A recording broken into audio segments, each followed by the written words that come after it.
Hey YouTube, Jeremy aka Wildchild Inc. back again with another guitar video. Today I'm going to be talking about the differences between the Jackson RR24 and the Alexi Laiho ESP Signature model. Enjoy the video. Hello and welcome everyone to today's video. As stated in the intro, we are talking about the Jackson RR24 and the ESP Alexi Laiho Signature Series model. We're going to be describing the differences, similarities, based off how I've experienced them, and pretty much, to disclose or kind of break some of the rumors off the internet between these two guitars, because these are two very popular guitar models that have pretty much stood the test of time. Jackson Rhodes being the signature of the late Randy Rhodes, and obviously the more recent one, the ESP Alexi Laiho Signature of the late Alexi Laiho. As you can see right here, I have my original Jackson RR24 right here with me. This is the one that is about, it's been 10-11 years with me on this one. This actually 10 years to be exact. I got this February of 2011. Yeah, 2011 if I'm speaking correctly. Yeah, I got this February 2011. Actually, the cool story is that this guitar arrived the day of my first performance with my band, and it was really a great experience. Getting one of my dream guitars to be able to play at my first gig. And I originally wanted this guitar specifically because Randy Rhodes is one of my biggest influences. On top of that, Alexi Laiho started with the Jackson guitars as well before moving to ESP. And at the time, me being a broke freshman in high school, I didn't have the money for like a pro-end model, but I got lucky with this one because I sold, saved up tour money, saved up some birthday money, and sold one of my ESP LTD 1000, EC 1000, which was one of my personal favorite guitars that I owned in the past. I sold it to get this dream guitar that I always kind of wanted. So let's get down to the specs of this guitar. So my RR24 in particular is the second iteration of it. It's the RR24 maple fretboard. The other ones came with ebony fretboards, and there's different colorways with those ones. There was the black with the yellow pinstripe, the black with the red pinstripe, and then also the white one with the black pinstripe like mine, except it had the ebony fretboard. This one is the second version, like I said. It's the maple fretboard, still the RR24, so 24 being the 24 frets on the fretboard. Comes standard with EMG, single pickup EMG 81, a single volume knob, and a Floyd Rose tremolo system. This particular one is the OEM Floyd Rose 1000, and pretty much just a straightforward shredder guitar. There's different variants of the Randy Rhodes model, but this is the one that I particularly wanted because it was very similar to the style of Jackson guitars that Alexi Laiho played. I think these ran from 09 to 012 roughly, so this one is definitely like a 2010-ish model. Same thing with my pink sawtooth over here. This one is a 2009 model. So these guitars are pretty old. This guitar has been my daily, stage guitars, my daily driver for like the past 10 years. I've done recordings with it, recording sessions with it, maybe EPs with my band or any other music projects I've done with friends. I've done many live performances with this, countless live performances with this. It's lasted throughout the years. It's always been my go-to main guitar for my leads. There's not a music project that I do without going back to this guitar, and it's just such an amazing guitar. So moving on to the next guitar, we have my ESP Edwards Alexi Laiho pink sawtooth.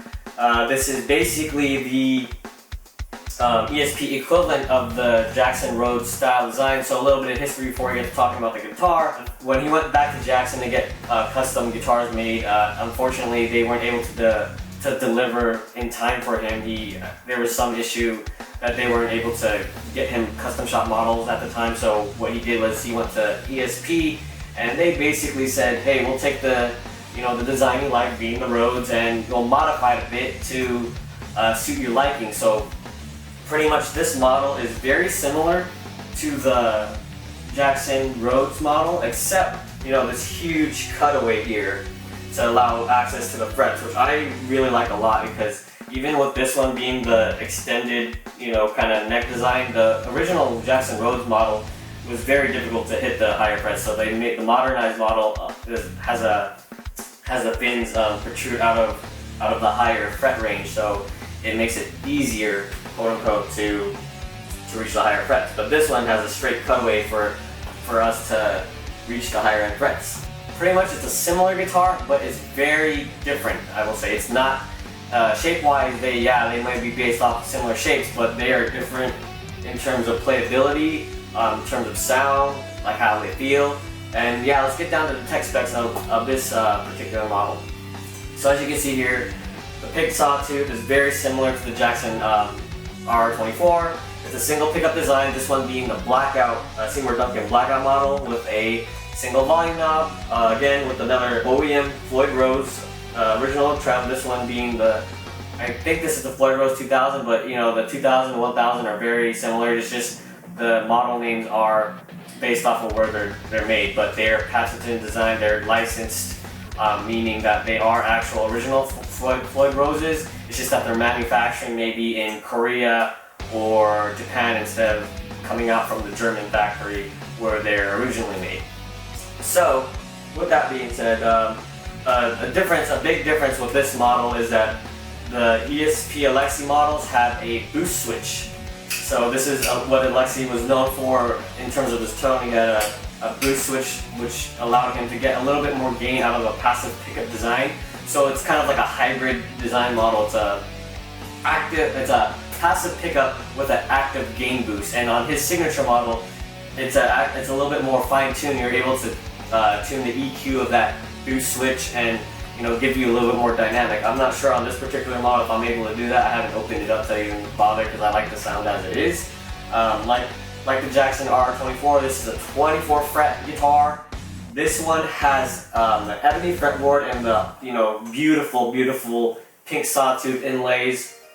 And on top of that, the last, let's see here, 1, 2, 3, 4, 5. The last 5 frets are scalloped on the Alexi Laiho model. They're not super deep scalloped frets, but they are scalloped. They do help with playing the fret and with sustain on the bends. Those are the visual differences. This is body difference wise, I believe. I might have to double check this. This might be a mahogany body or a alder body. I have to double check. I'll correct myself on the video, but this is a different wood. This is a mahogany body with a 3-piece maple neck. I'm sure that my Jackson R24 is also a 3-piece maple neck, however it's painted over. On the Alexi Laiho model, it's a 3-piece maple neck, and it's an unpainted maple neck with only like a satin finish to it to protect it from any moisture and everything. I do like the satin finish over the painted neck because playing live for a long duration of the time, the painted necks kind of get very sticky and kind of more uncomfortable, not difficult to play, but just kind of a little bit uncomfortable to play because you're kind of fighting the resistance of your skin basically sticking onto the paint when you're playing, especially when you're soloing and doing stuff like that. Those are one of the key differences between the two guitars is the neck, and not only the neck's paint but the neck shape itself. The Alexi Laiho model is actually a thicker neck than the Jackson RR24. The Jackson RR24 is pretty flat neck. It's a pretty flat neck, so it's pretty fast, and I liked the feel of it because it was very similar to, if anybody's ever played an Ibanez Wizard 2 or Wizard 3 neck, those are super thin necks, and the Jackson R24 neck is very similar to those styles of neck with the actual fret curvature or radius being a little bit rounder to help get your hands around it more comfortably. Whereas this one, the Alexi Laiho model, is a little bit thicker. I would compare it to maybe an Epiphone neck from an Explorer. I used to have an Epiphone Explorer, and it's very similar to that. This one, actually, I have to kind of wrap my hand around it. But I like it now. I like thicker necks now because it gives me more of that vintage guitar feel, and I can shred on a vintage guitar no matter what, and that's what I really like about this.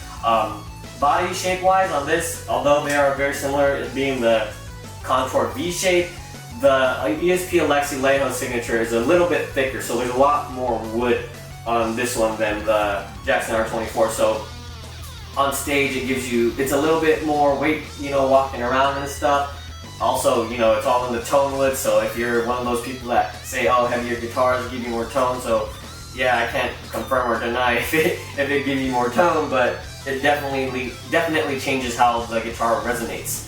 So yeah, those are the main differences with the guitars, other than, you know, them being different brands and slightly different shapes. I think the Alexi Laiho one is closer to feeling like a Epiphone or Gibson, despite it being like a shredder like shaped guitar, because of the thickness of the body and the, you know, shape of the neck. It's not like super thin. Like if I put these two together in my hand, this one is definitely like significantly heavier. Not super heavy, but you could tell that there's a difference between the two. Whereas this one is light, kind of like paperweight, and you know, regardless though, they're perfect, fantastic guitars. This Alexi Laiho Pink Sawtooth one, like in my previous video, I stated that it's been my dream guitar since you know, for the past 10 years. Like this was also my dream guitar, but I just lucked out and was able to find a new one for dirt cheap, but you know, at the cost of my ESP EC1000 and, you know, saving extra money. Whereas this one was way more out of range. It's at the time new. It was still about anywhere from 12 to 1500 brand new, probably a little bit more, because these were limited. You know, more limited than they are today. They don't make the guitar today anymore. They don't make both of these guitars, so these are really relics of that generation of the return of like shredders, like, you know, the Alexi Laiho, and, you know, maybe Ed Jake Pitts from Black Veil Brides. That generation of guitar players that were kind of standing out amongst the norm when breakdowns were a thing. They were still like doing guitar solos and all that stuff. So yeah, enough with the talking. Let's get to the plays. I'm plugged into my PV6505 2x12, as you can see right here. We're going to be starting off with, you know, obviously the dirty channel, the main lead channel. So yeah, there's going to be some raw sound. I'm going to be playing the same riffs on both guitars, so you guys can get the you know, idea of the sound. You know, I would mic the guitars, but I'm you know, I don't have my microphone or my recording interface anymore, so the camera audio is just gonna have to do. So yeah, let's get started. This is the Jackson RR24 with the EMG 81. Mind you, both guitars are tuned in D standard, so yeah, Children of Bodom is pretty much how I'm gonna do.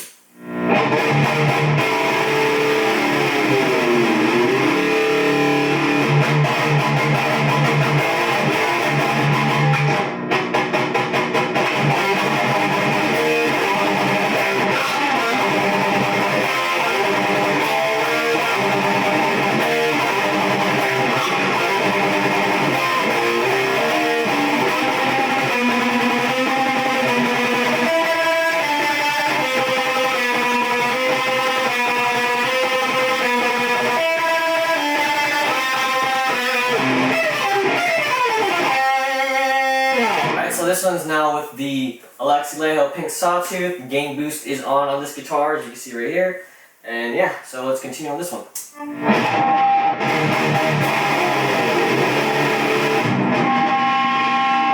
can kind of already hear the difference between, you know, the gain boost and the, you know, non-gain boost on the EMG. So if I turn on the gain boost, this guitar already has a lot of gain on it, but once I turn on the boost, it's even more feedback.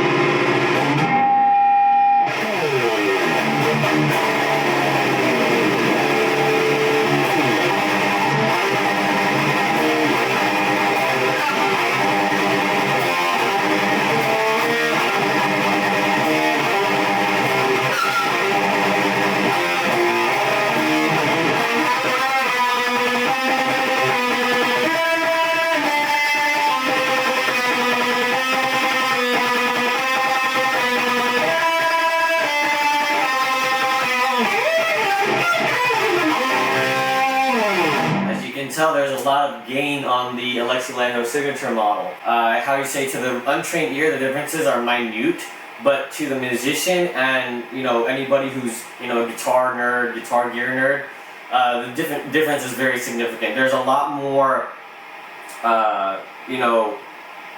lead, I guess, kind of tone coming out of this one. There's a lot more mid range on this one. Based on the sound, it cuts through a lot better, especially in a mix. Whereas the Jackson RR24 has the typical EMG81 big wall, big rhythm sound. It's very bassy, and although the gain boost kind of gives it that edge of heaviness, there's a lot more high-end, mid-range frequencies that allow it to cut through a little bit better. It kind of gives it not as much of a bolder or bassier tone, I would say.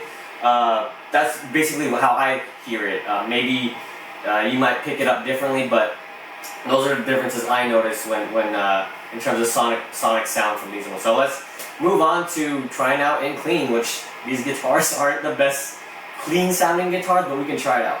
I'm going to turn off the gain boost for the clean test on the Alexi Laiho Signature because it's very, very, here, I'll just, play it with the gain boost on. You can hear that it really distorts the...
So right off the bat, you can tell that the Jackson RR24 is a little bit cleaner than the Alexi Laiho model.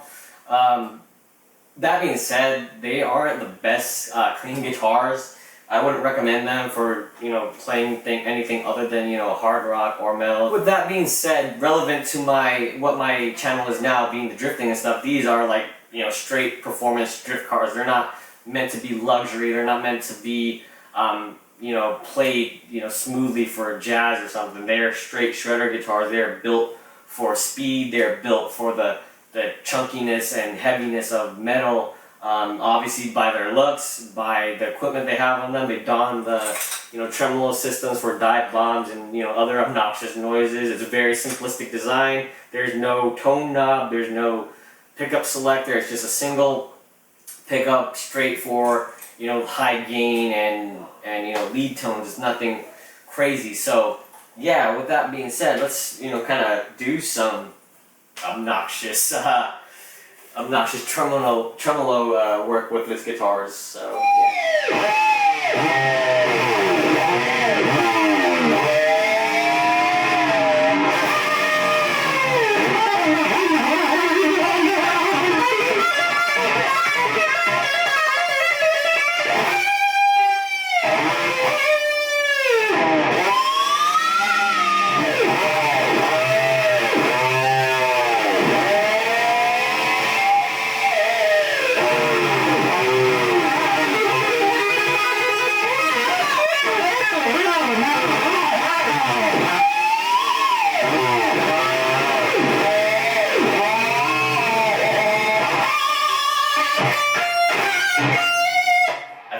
Tell that I'm able to get a little bit better pinch harmonics on the Alexi Laiho guitar, probably benefiting from the gain boost on this, and also the profiling of the neck on this one is a little bit better you know, low profile setup. These are both low profile setup guitars, but I think the quality of the frets on this one are a little bit better and able to do me, which allow me to do the squealing a lot easier. So moving on, with the gain boost, obviously it's meant for leads. Both, like I said, both these guitars are meant for leads, but specifically the Alexi Laiho model is really designed as a lead guitar, cutting through the mix, being able to be heard among the other band members. So, you know, y'all wanted to hear this kind of stuff, so yeah, let's start doing some random shredding.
So that pretty much concludes the video.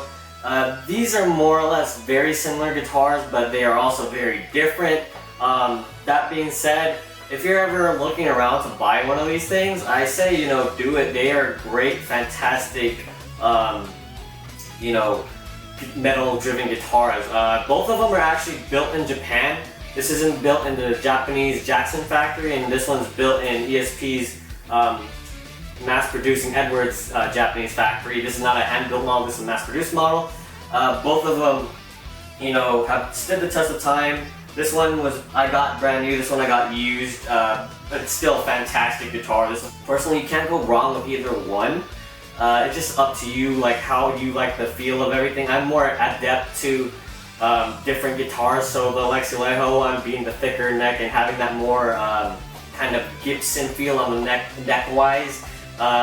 It's a little bit, I'm more accustomed to it. So if you're a little bit more if you're somebody that wants the thicker neck, that likes the kind of more traditional guitar, I would maybe recommend the Alexi Laiho one for that reason.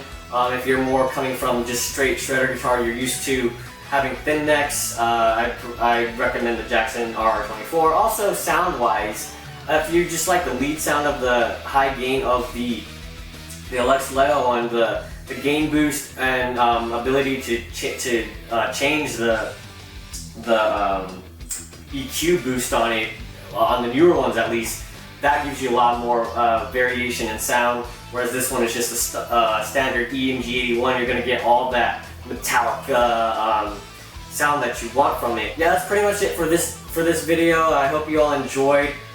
Remember to comment, like, and subscribe. I try to, you know, read everybody's comments and get your feedback and, you know, be able to respond as soon as I can. Also, like, I'm probably gonna do more guitar videos more often than I used to, because I know that even though my channel is mainly drifting, I know some of you are still, you know, both of them, drifting and the guitar. So I want to definitely accommodate you guys with that entertainment. So until the next video, I'll catch you in the next one.